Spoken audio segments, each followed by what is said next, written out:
In this week's Moment of Science, birds of paradise are a stunning example of naturally occurring bright colors. They're a spectacular sight in sunshine or shadow. Here's why birds of paradise are even more colorful than you may think in your Moment of Science.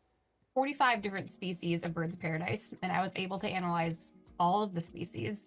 And of those, 37 of them are biofluorescent, so a huge majority of them are. Dr. Renee Martin is a fish biologist and normally focuses on bioluminescence, which happens when a living thing produces light.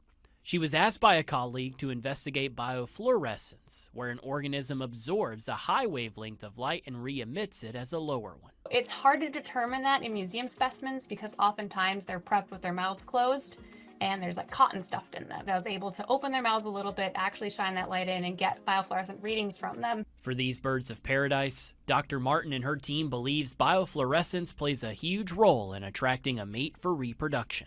You're opening drawers of birds, you're shining a light at them, and you have filter goggles on that kind of reduce the blue excitation light, so you can really only see any other color that comes back. For an organism to use fluorescence with a purpose, research says these four things must be true. There must be emission and absorption of light. It also depends on the location of light on the body and how sensitive your eyes are to the wavelength being emitted. In this case, birds of paradise complete all four requirements. When we think about fish, oftentimes corals will be brightly colored biofluorescent and the fish will also be a brightly colored biofluorescent. So there's different reasons that these organisms do it.